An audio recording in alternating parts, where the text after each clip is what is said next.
그 후에 유대인의 명절이 되어 예수께서 예루살렘에 올라가시니라. 한지사님. 예루살렘에 있는 양문 곁에 히브리 말로 베데스다라는 하는 못이 있는데 거기 행각 5이 있고. 네. 계속 읽어요? 그 아, 안에 많은 병자, 맹인, 다리 저는 사람, 혈기 마른 사람들이 누워 물의 움직임을 기다리니. 네. 그 다음에 이게 2개씩 나오나 모르겠네요. 잠깐만요.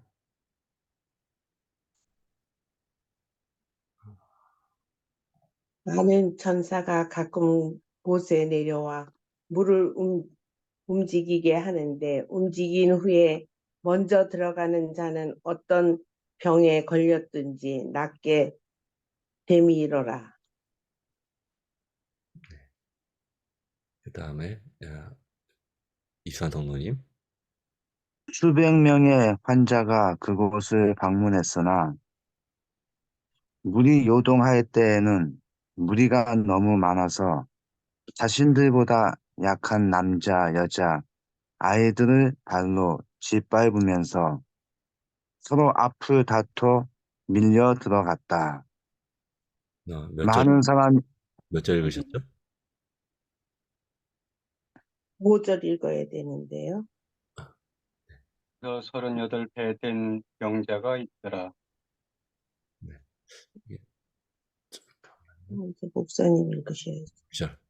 예수께서 그 누우신 것을 보고 병이 벌써 오래된 줄 아시고 이르시되 내가 낫고자 하느냐. 네, 2절씩 있어서 조금 헷갈립니다. 병자가 대답하되 주여 물이 움직일 때 나를 못에 넣어주는 사람이 없어 내가 가는 동안에 다른 사람이 먼저 내려가나이다.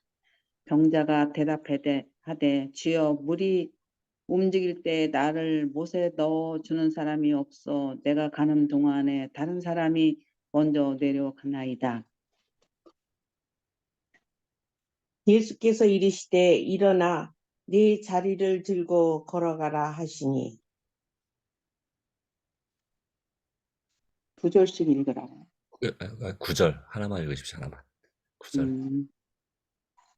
그 사람이 그, 곧 나와서 자리를 들고 걸어가니라. 이날은 안식일이니 이수환 성도님 그 읽으셔야죠. 사람이 곧 나아서 자리를 들고 걸어가니라. 좀 이상한데 잠깐만요. 제가 왜 그런지 모르겠네. 10절 읽으셔야 돼요. 10절. 이렇게 알겠습니다. 이게 지금 2절씩 계속 나와서 제가 이상하네. 이유를 모르겠네요.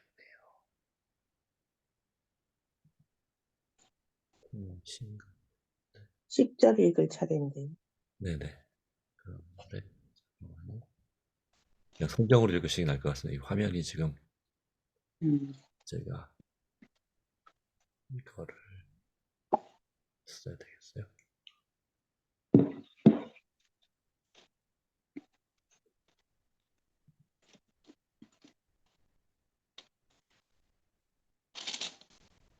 자, 이수환 선생님 10절 읽어주세요. 네.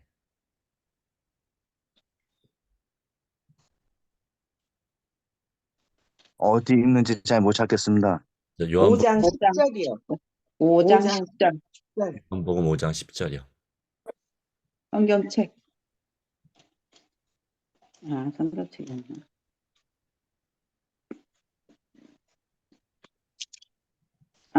성경책을 집에다 안 갖다 놨나. 5장 10절. 네. 유대인들이 병 나은 사람에게 이르되 안식일인데 네가 자리를 들고 가는 것이 옳지 아니하니라. 대답하되 나를 낫게 한 그가 자리를 들고 걸어가라 하더라 한데 저희가 묻되 아니요. 거기까지 읽으셔야지. 한 절씩만. 네. 그다음에 저요? 목사님 차례인데. 네. 자, 11절. 네, 11절까지 읽으신 거죠? 네, 네, 12절. 12절. 네, 그들이 묻되 너에게 자리를 들고 걸어가라 한 사람이 누구냐 하되 한 집사람. 고침을 받은 사람은 그가 누구인지 알지 못하니 이는 거기 사람이 많으므로 예수께서 이미 피하셨습니다. 그 후에 예수께서 성전에서 그 사람을 만나 이르시되 보라 내가 나았으니 더 심한 것이 생기지 않게 다시는 죄를 범하지 말라 하시니 그 사람이 유대인들에게 가서 자기를 고친 이는 예수라 하니라.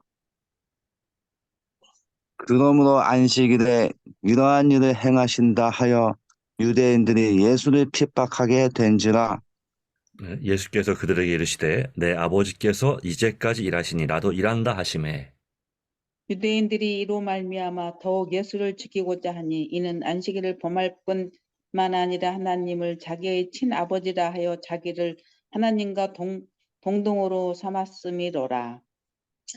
그러므로 예수께서 그들에게 이르시되 내가 진실로 진실로 너희에게 이르노니 아들이 아버지께서 하시는 일을 보지 않고는 아무것도 스스로 할 수 없나니 아버지께서 행하시는 그것을 아들도 그와 같이 행하느니라. 아버지께서 아들을 사랑하사 자기가 행하시는 것을 다 아들에게 보이시고 또 그보다 더 큰 일을 보이사 너희로 놀랍게 여기게 하시리라. 아버지께서 네, 읽으십시오. 죄송합니다. 아버지께서 죽은 자들을 일으켜 살리심 같이 아들도 자기의 원하는 자들을 살리느니라. 아버지께서 아무도 심판하지 아니하시고 심판을 다 아들에게 맡기셨으니 이는 모든 사람으로 아버지를 동경하는 것 같이 아들을 공경하게 하려 하심이라. 이들을 공경하지 아니하는 자는 그를 보내신 아버지도 공경하지 아니하느니라. 내가 진실로 진실로 너희에게 이르노니 내 말을 듣고 또 나 보내신 이를 믿는 자는 영생을 얻었고 심판에 이르지 아니하나니 사망에서 생명으로 옮겼느니라. 진실로 진실로 너희에게 이르노니 죽은 자들이 하나님의 아들의 음성을 들을 때가 오나니 곧 이때라. 듣는 자는 살아나리라. 아버지께서 자기 속에 생명이 있음 같이 아들에게도 생명을 주어 그 속에 있게 하였고 또 인자됨으로 말미암아 심판하는 권세를 주셨느니라. 이를 놀랍게 여기지 말라. 무덤 속에 있는 자가 다 그의 음성을 들을 때가 오나니 선한 일을 행한 자는 생명의 부활로 악한 일을 행한 자는 심판의 부활로 나오리라. 아멘. 내가 아무것도 스스로 할 수 없노라. 듣는 대로 심판하노니 나는 나의 뜻대로 하려 하지 않고 나를 보내신 이 뜻대로 하려 함으로 내 심판은 의로우니라. 내가 만일 나를 위하여 증거하면 내 증거는 참되지 아니하되 나를 위하여 증언하시는 이가 따로 있으니 나를 위하여 증언하시는 그 증언이 참인 줄 아노라.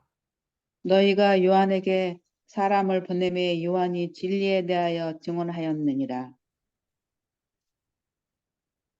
그러나 나는 사람에게서 증언을 취하지 아니하노라. 다만 이 말을 하는 것은 너희로 구원을 받게 하려 함이니라. 요한은 켜서 비추이는 등불이라. 너희가 한때 그 빛에 즐거이 있기를 원하였거니와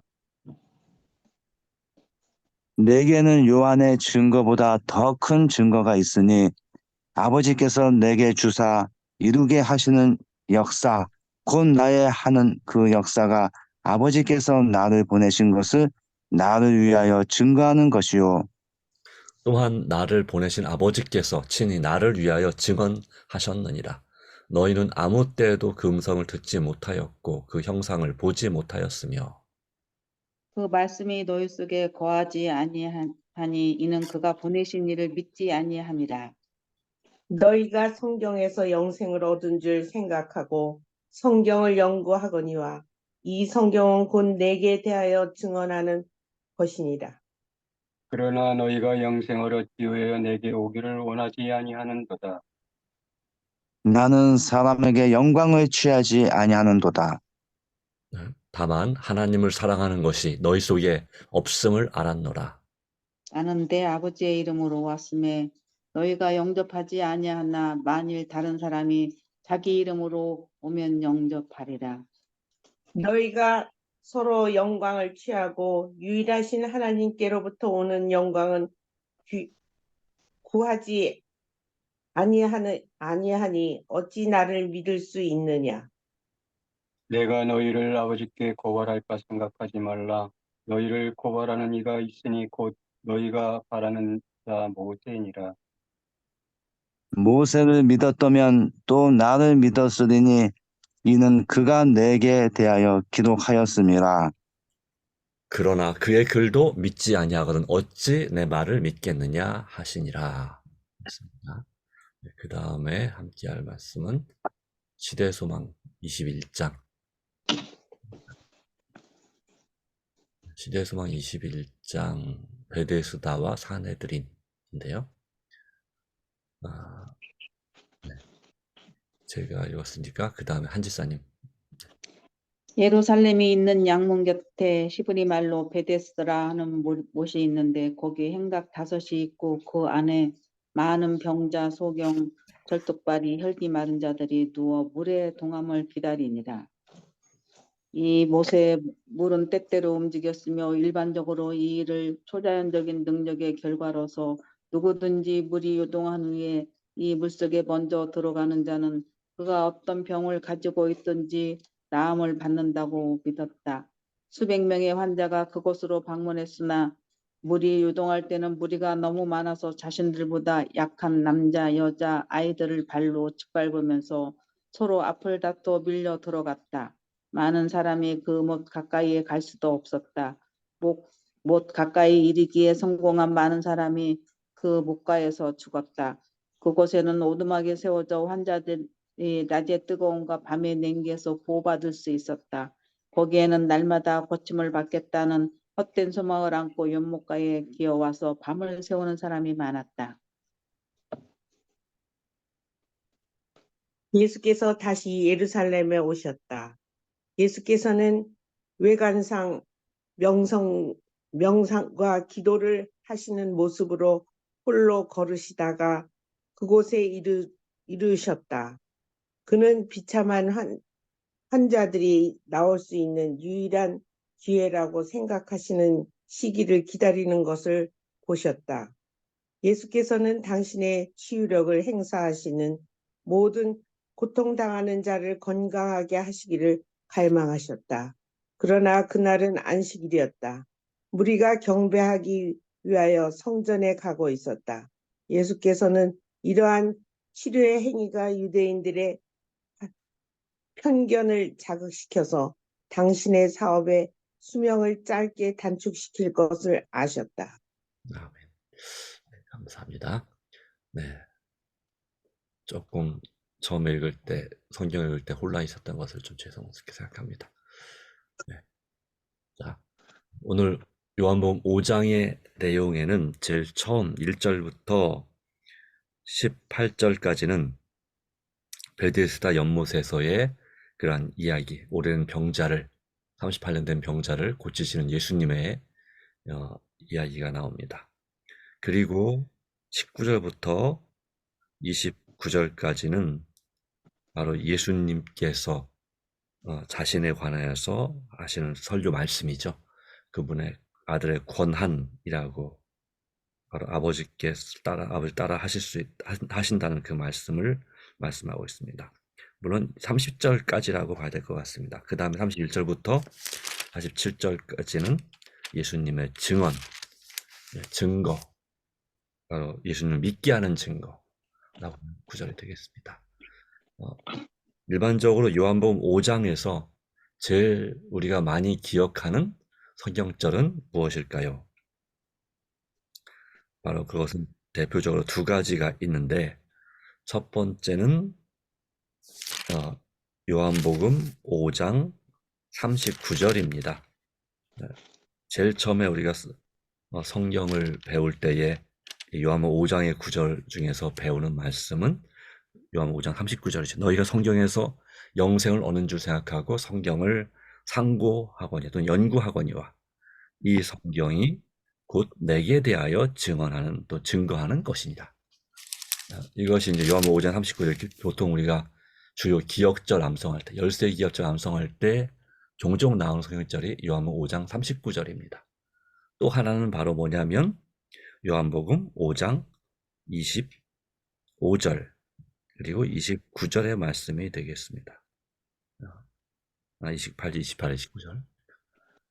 요한복음 5장 25절을 보시면 거기는 바로 예수님께서 하신 말씀, 진실로 진실로 너희에게 이르노니 죽은 자들이 하나님의 아들의 음성을 들을 때가 오나니 곧 이때라. 듣는 자는 살아나리라 하는 말씀이 있습니다. 바로 지금 영적으로 죽은 누구든지 간에 주님의 음성을 들을 기회를 하나님께서 주시는데 그 음성을 듣고 순종하면, 믿으면 살아나겠다 하는 말씀을 주시면서 그런 사람들, 또 그렇지 못한 사람들에 관하여서 28절, 29절 말씀 가운데 이를 놀랍게 여기지 말라. 무덤 속에 있는 자가 다 그의 음성을 들을 때가 오나니 그 선한 일을 행한 자는 생명의 부활로, 악한 일을 행한 자는 심판의 부활로 나오리라는 말씀이 유명한 말씀입니다. 그리고 이제 요한복음 5장 6절에 예수님께서 38년 된 병자를 고치실 때 하신 말씀, 이 말씀이 그 다음으로 또 유명한 많은 사람들이 기억하는 말씀입니다. 예수께서 그 누운 것을 보시고 병이 벌써 오래된 줄 아시고 이르시되 내가 낫고자 하느냐 하는 것이죠. 네. 이 베데스다 연못은 양문 곁에라고 되어 있어요. 예루살렘에는 양문이라고 하는, 이제 양문은 이 성전과 제일 가까운 문 중에 하나입니다. 원래 이제 그 동문, 성전에 동문이 있는데 골든 게이트라고 하는 그런 문이 있습니다. 근데 그곳은 평상시에는 닫아놓습니다. 그러다가 특별한 절기에만 열었었는데 지금은 아예 닫혀 있습니다. 바로 그곳을 통해서 하나님께서 오시고 또 그곳에서 바로 부활한다는, 죽은 자들이 부활한다는 그런 믿음이 있기 때문에 그것은 꼭 기독교뿐만 아니라 유대교 또 이슬람교 다 같은 생각입니다. 그렇기 때문에 지금 성지 순례를 가보면 예루살렘 동쪽 문, 그 골든 게이트라고 하는 황금문, 그 앞으로 뭐가 형성되는 공동묘지가 형성되어 있습니다. 감람산에서부터 또 유대인들은 유대인들대로, 기독교인은 기독교인들대로 이렇게 묘지를 만들어 놔서 부활할 때, 하나님께서 오실 때 제일 먼저 그분을 맞이하겠다는 그런 믿음들을 가지고 있다 합니다. 그래서 그렇기 때문에 성전으로 갈 수 있는 제일 가까운 문은 바로 북문, 북쪽에 있는 양문이라고 하는 문이었습니다. 예루살렘 북쪽에 양의 제물인 양을 끌고 들어가는 문, 이런 뜻이 되겠죠. 근데 그 양문 북쪽으로 들어가자마자 시가지 들어가자마자 오른쪽에 들어가서 한 100여 미터 또는 한 200미터 정도 지나서 오른쪽에 바로 베데스다라고 하는 연못이 있습니다. 네. 베데스다, 네, 은혜의 집이란 뜻이 되겠죠. 근데 지금은 사용하지 않습니다. 그냥 지금은 밑으로 한 10여 미터 아래 그 연못이 있을 뿐입니다. 연못이라고 말했지만 연못이라고 하기엔 좀 작은, 크기가 한 20평, 30평 될까요? 그 정도 연못입니다. 지금은 이제 오염이 돼서 더 이상 쓰지 않는데 옛날에는 그곳을 사용하고 그 근처에 여기 성경 말씀처럼 행각, 만약 정자 같은 그런 집이 5개가 있었다라고 하는 거죠.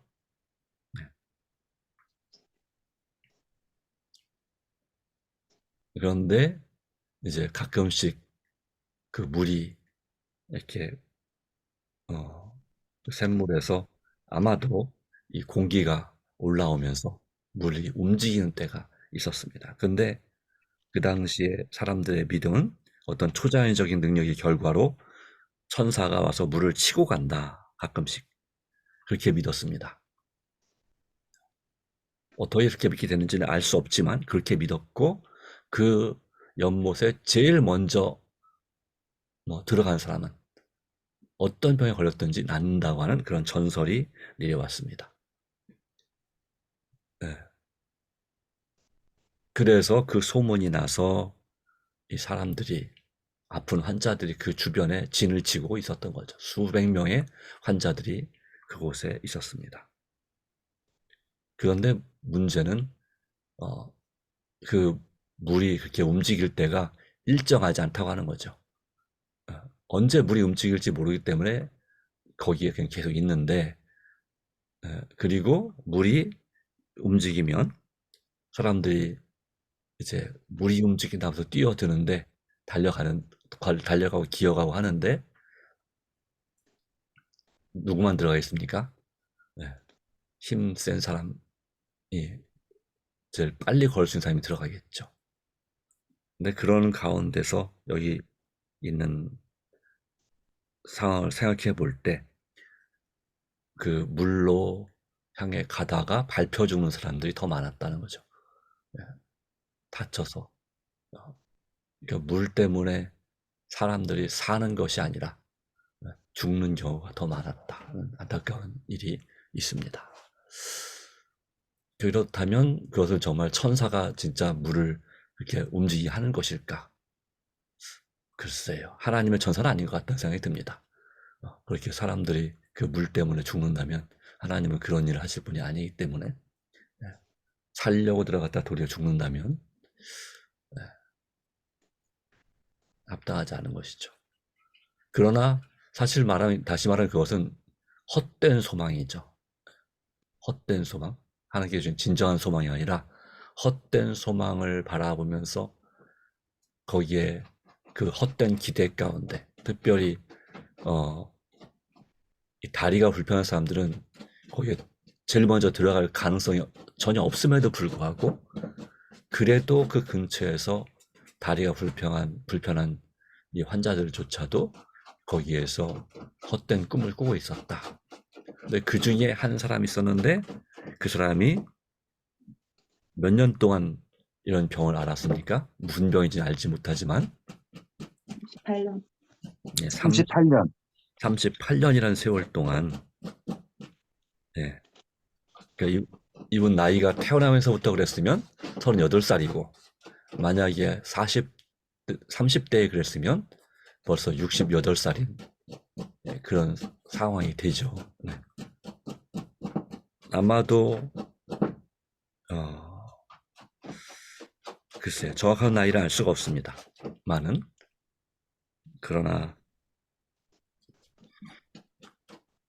그도 역시 어쩌면 그 중에서 제일 오래된 환자이고 제일 상태가 안 좋은 환자임에도 불구하고 이런 헛된 소망 가운데서 그곳에 사람들이 데려다 주면 거기서 물만 쳐다보고 있는 그런 상태를 볼 수가 있겠습니다. 그때 바로 예수님께서 오신 거죠. 오셔서 그에게 내가 낫고자 하느냐라고 질문하십니다.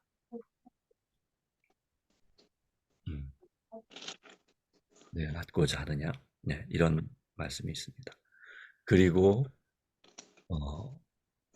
주님께서는 그의 믿음을 보시고 일어나 내 자리를 들고 일어가라 말씀하시면서 그의 손을 잡아 일으킬 때 바로 그가 갑자기 그 38년 동안 제대로 걷지 못하고 하여튼 제대로 일어나지 못했던 그의 다리의 근육이 또 신경이 살아나면서 정사기처럼 회복되면서 그가 일어나 그 자리를 들고 걸어가는 장면을 우리는 볼 수가 있겠습니다. 문제는 그날이 안식일이었다는 거죠. 네. 그래서 유대인들에게 있어서는 안식일은 당시나 지금이나 말아야 될 것이 무척이나 많았습니다. 안식일을 제대로 지키기 위해서, 또 하나님 모세 율법을 제대로 지키기 위해서 그렇게 했지만 원래는 안 그랬는데, 바로 예수님 당시의 유대인들은 그 탈무드 속 가운데 많은 규정들이 있어서 안식일에 대한 39가지의 금지 조항이 있었는데, 그 중에 하나가 안식일은 절대로 어떤 짐이든지 운반하면 안 된다라고 되어 있었습니다. 심지어는 오늘날로 말하면 이 볼펜 한 자루도 갖고 다니면 안 된다고 하는 것이 바로 그들의 규정이었습니다. 근데 그것을 통해서 이 요한복음 5장에서 주장하는 것은, 예수님께서 주장하는 것은 그것이 이스라엘 백성들에게, 유대인들에게 크나큰 부담과 무거운 짐이 되었다 하는 것이죠. 자기들이 하지 못하는 것을 그들의 구원이 없다고 여긴 이방인들에게 시켰다. 근데 그렇게 하는 것은 또한 내가 안 한다고 해서 나만 안식일을, 하나님의 율법을 범하지 않는 것이 아니라, 내 대신 누군가가 율법을 범하게 한다면 그것은 마찬가지다. 내가 범하는 거나 마찬가지다라는 말씀을 하시죠. 네.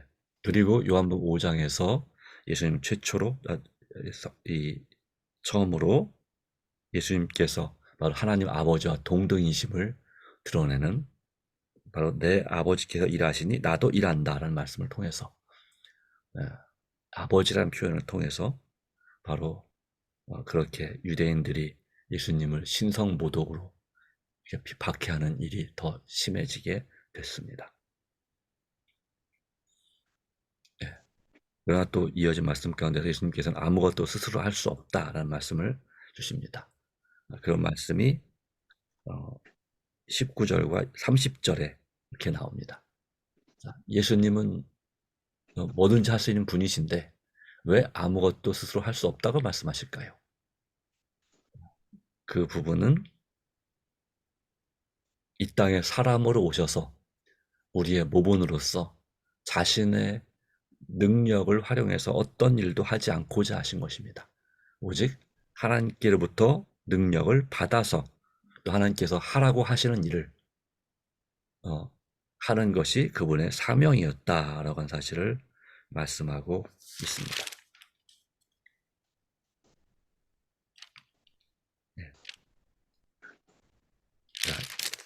이런 내용들이 쭉 이어나가고, 그리고 아버지께서 이제 아들에게 심판하는 권세를 맡기셨다라고 하면서, 예수님을 믿는 자는 영생을 얻지만 믿지 않는 자는 바로 심판에 이른다라고 말합니다. 근데 그것이 무엇인가? 부활로 나타나는데, 바로 믿음으로 선한 일을 행한 자는 생명의 부활로, 그리고 악한 일을 행한 자는 심판의 부활로 나오리라고 그렇게 말씀하고 있습니다. 생명의 부활은 바로 성경에서 말하는 첫째 부활이죠. 예수님 재림하실 때 있는 부활이고요. 심판의 부활은, 여기서 말하는 심판의 부활은 둘째 부활입니다. 둘째 사망을 당할 그 부활을 말하고 있습니다. 같은 면에서 여러 가지 부분들을 볼 수 있겠는데요. 이걸 다 설명하기 좀 시간이 좀 부족하지만, 바로 성경 말씀 가운데 요한복음 5장 그 후반부에 보면 38절 이하에 문제는 바로 이 당시의 유대인들이 보내시니 바로 예수님을 믿지 아니함이라 라고 하는 거였습니다. 이 말을 왜 하게 됐느냐? 예수님께서 안식일도 어기고, 그리고 자신을 하나님과 동등하다고 한다라고 하면서 예수님 박해하는 그 일 때문에 그런 생긴 그런 예수님의 말씀이죠. 성경을 바로 영생을 얻기 위해서 성경을 연구하는데, 그런데 실상은 그 영생의 근본이 되시는 바로 예수님을 믿지 못하는 그러한 유대인들의 모습을 책망하시고, 그리고 정말 너희가 율법을 제대로 알았더라면, 제대로 해석했더라면 바로 나와 모세가 말한 나와 같은 선지자를 바로 나의 말을 거절하지 않았을 것이다 라는 말씀이 요지가 되겠습니다. 나를 믿게 됐을 것이다. 그러나 율법을, 즉 하나님 말씀을 바르게 해석하지 못하고 또한 예수님을 거절함으로 그들은 사실상 율법을 믿지 않는 상태, 하나님 말씀을 믿지 않는 상태가 되고 또한 예수님의 말도 믿지 않는 상태가 되었다라는 사실을 말하고 있습니다. 이 말이, 이러한 내용이 이제 요한복음 5장과 6장까지 계속해서 이어지고 있습니다. 아니 45절은 어떻게 해석하는 거예요? 45절, 5장 45절. 45절이요. 네. 모세가 고발한다고. 네. 5장 45절.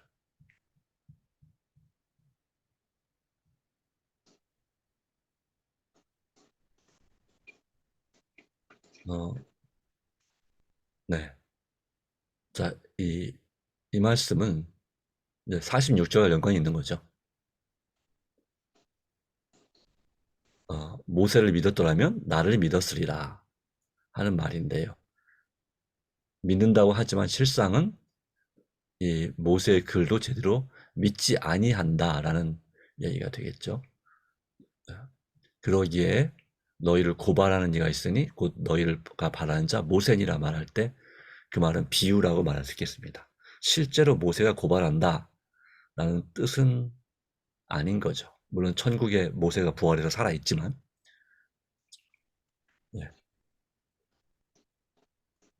그런 의미에서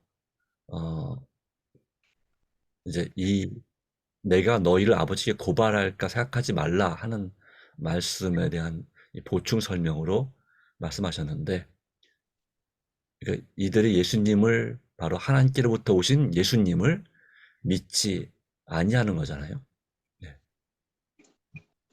내가 내 아버지 이름으로 왔음에 너희가 나를 영접하지 아니하였다. 그런데 그 근거가 뭐냐면, 유대인들의 근거가 바로 모세오경, 모세 율법의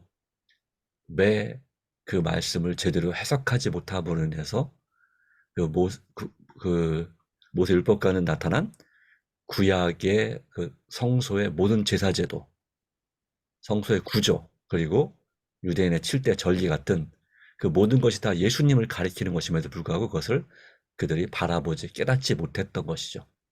그리고 신명기 18장에 예수님께서 말씀하신 나와 같은 선지자, 바로 모세가 말했던 그가 올 텐데 그가 오시면 너희가 그의 말을 들을지니라 라고 말씀하고 있죠. 근데 선지자인 동시에 바로 그 창세기에 야곱이 말했던 실로라고 하는 분이 예수님이시고, 바로 그 얘기는 인류의 구주 또한 유대인들의 메시아가 바로 예수님이라는 사실을 성령의 지도로 성경을 바르게 연구했으면 분명히 이해했을 텐데 그렇지 못함으로 인해서 바로 사실상 이제 이 모세가 바로 너희를 고발한다 라는 말처럼 그런 비유적으로 이 모세가 쓴 글이, 그래서 말하는 모세는 사람을 얘기하는 것이라기보다는 모세가 쓴 그 글이 너희를 고발한다 라고 하는 것을 말할 수 있겠죠. 그러니까 그 심판의 근거가 된다 이 말입니다. 다시 말하면 그 심판 때에 이 율법이, 유대인들에게 율법이 바로 그 심판의 근거가 되고 그것을 순종했는지 그렇지 못했는지 이방인들에게는 그때 양심이 바로 심판의 근거가 됩니다. 로마서 2장에 의하면 그런 것입니다. 알겠습니다. 네.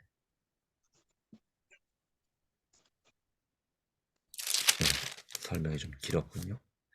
자, 그리고 나중에 기회가 되면요, 목사님, 네. 그 성지순례한 거 네. 우리 안 가본 사람들은 굉장히 신기하거든요. 네. 그래서 그 목사님의 느낌이라든가 거기서 봤을 때 진짜 예수님이 여기서 이렇게 되고 그 무덤도 가볼 수 있고 뭐 다 그렇다면서요. 네. 기회가 되면 한번 설계 한번 해주셨으면 좋겠어요. 뭐 예, 알겠습니다. 이제 한번. 예루살렘에서는 예루살렘에서 우리가 실제로 성경에 있는 그 성지로서 제대로 우리가 볼 수 있는 곳은 한 두세 군데밖에 없습니다. 솔직히 말해서. 아, 감남산은 그대로 있고요. 음, 뭐 어디 안 가니까요. 감남산 그리고 겟세마네 동산, 감남산에 거기는 그냥 비슷합니다. 그리고 연못 두 개, 실로암 연못 그리고 베데스다 연못 그리고 실로암과 그 기온샘을 뚫었던 터널, 히스기야의 터널 그 정도지 그 외에는 뭐 성경에 기록된 아무것도 거의 사실상 볼 게 없다라고 다 그 후에 만들어진 거죠. 그래서 예를 들자면 십자가의 길 그것도 역시 예수님 당시의 길이 아닙니다. 그냥 나중에 만들어진 것이고 예수님의 무덤도 무덤이라고 하는 것도 마찬가지. 실제 예수님 무덤인지 알 수 없습니다. 네. 왜냐하면 서기 70년에 이 예루살렘이 그 로마군에 의해서 함락당하면서 로마군이 그 서쪽 벽, 그러니까 성전의 서쪽 벽을 제외한 성전이 있는 그곳에 그 성벽을 제외한 모든 것을 다 싹 다 헐어버렸어요. 다 헐어서 그 기드론 그 골짜기로 다 밀어버렸죠. 예. 그렇기 때문에 그 이후에 이제 예루살렘이 재건되면서 그 이후에 현재의 그 구시가지가 만들어진 것입니다. 예. 그렇기 때문에 제가 느낀 것은 천주교인들은 참 큰 감동을 많이 받겠다. 그래서 예수님께서 우리가 사복음 그 십자가를 지고 가면서 있었던 그 길마다 그 교회가 서 있어요. 성당이 서 있어요. 예. 그리고 실제로 예수님께서 못 박히신 곳이나 무덤이라고 하는 곳도 그냥 성당 건물 안에 들어 있어요. 그래서 이게 정말 예수님께 못 박히신 거의 십자가 세 개가 서 있을 것 같을 때 전혀 없고요. 십자가 그냥 성당 안에 한 방이에요. 예, 그리고 무덤도 마찬가지. 성당의 그 건물 안에 그냥 이렇게 돌무덤. 근데 그것도 이제 돌을 굴려서 막은 그런 무덤 아니고요. 그냥 석관묘처럼 우리나라의 석관묘처럼 돼 있어요. 그게 예수님 무덤이래요. 근데 그 모습은 천주교인이 아닌 저에 있어서는 무척 실망스러운 그런 경험이었다고 생각이 됩니다. 네. 그래서 지금은 어디가 그 예수님께서 못 박히신 골고다 언덕인지를 알 수가 없습니다. 그 자리 언덕이 뭐 두 가지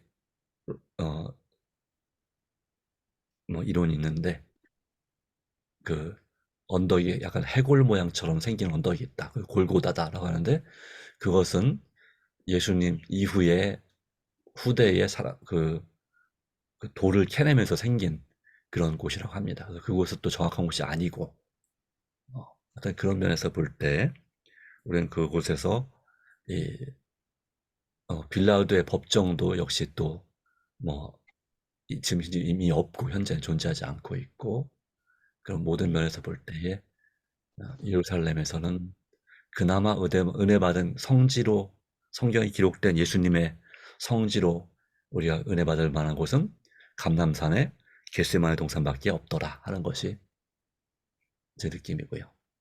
베데스다는 그것도 지금은 거의 그냥 사용하지 않기 때문에 그냥 뭐 별 의미가 없는 것 같고, 그나마 실로암 못은 우리가 직접 들어가 볼 수 있었기 때문에 그래서 그곳 정도가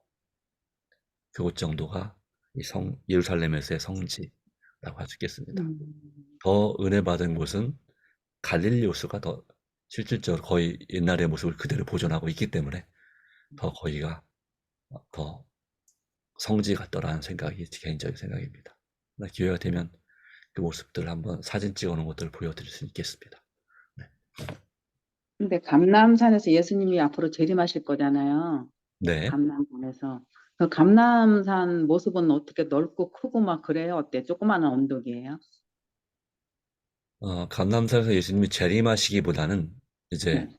세 번째 오실 때 그곳에 발이 서실 것이라고 그랬죠. 재림할 때는 발이 땅에 닿지 않으십니다. 네. 그러나 감람산을 볼 때에 예루살렘을 기초로 볼 때, 물론 거기도 한 300고지, 300m, 해발 300m 이상 되는 곳이지만,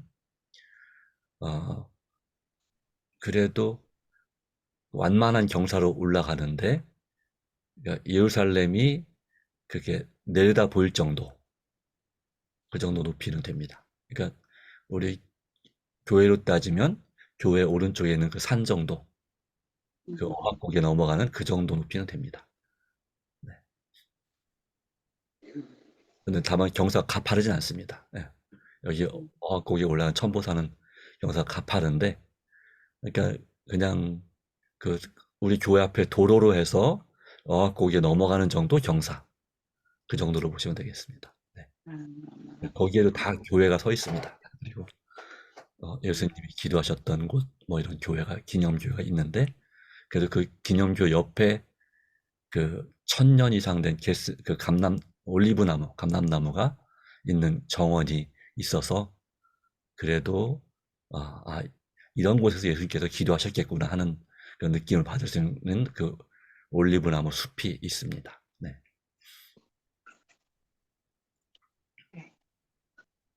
자, 오늘 아마 여기까지 될 것 같습니다. 감사합니다.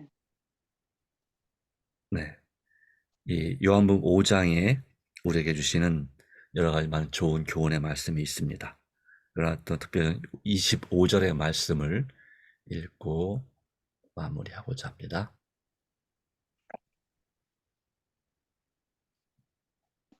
진실로 진실로 너에게 이르노니 죽은 자들이 하나님의 아들의 음성을 들을 때가 오나니 곧 이때라.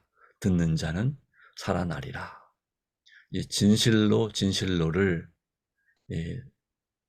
헬라어 원어로 아멘 이렇게 되어 있습니다. 네, 아멘이신 분. 이것은 이 아멘은 꼭 신약만 아니라 구약에서도 역시 아멘이 있겠죠. 네, 진실로. 우리가 하나님의 아들이신 예수님의 음성을 들을 때가 있다면 바로 지금이라고 하는 것이죠.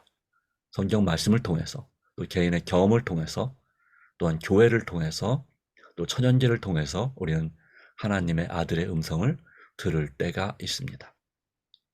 중요한 것은 그 듣는 귀가 열려야 될 것이고, 또 그것이 하나님의 음성인지, 또한 내 자신의 음성인지, 아니면 사단의 음성인지 분별할 줄 아는 분별력이 있어야 될 줄로 믿습니다.